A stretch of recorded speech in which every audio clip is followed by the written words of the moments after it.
السلام عليكم ورحمة الله وبركاته. وتنتهي المباراة الجميلة الرائعة المثيرة بفوز برشلونة على بنفيكا بهدف دون رد في دور 16 من بطولة دوري أبطال أوروبا.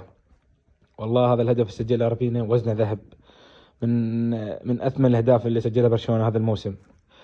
المباراة كانت قد تكون سهلة بالبداية، ولكن بعد الطرد حدث منعرج آخر بعد طرد كوبارسي.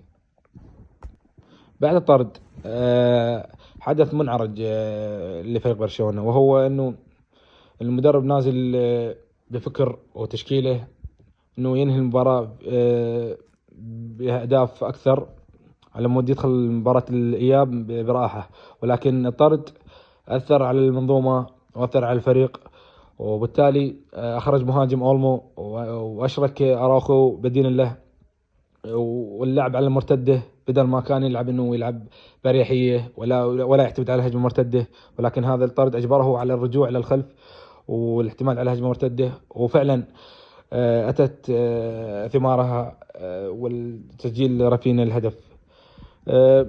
بنفيكا قدم مباراه جميله جدا رائعه، يعني استحق يعني التعادل صراحه لان على مردوده في طول المباراه، ولكن مباراة الإياب ستكون مفتوحة على جميع الاحتمالات، ولكن النسبة الأكبر لبرشلونة أنه عامل أرض وخارج فائزة من مباراة الذهاب من أرض بنفيكا، فمباراة قمة قادمة في الانتظار. مبروك لعشاق البرشا، وهارد لك لبنفيكا على ما قدمه من مباراة جميلة اليوم.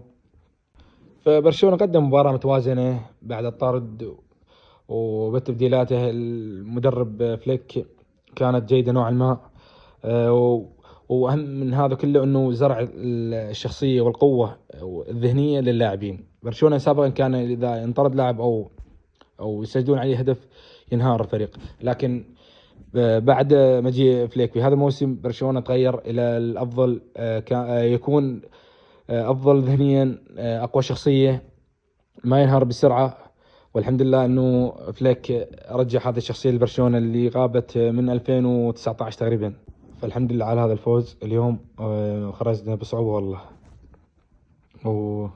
ومع السلامة إلى لقاءات قادمة إن شاء الله.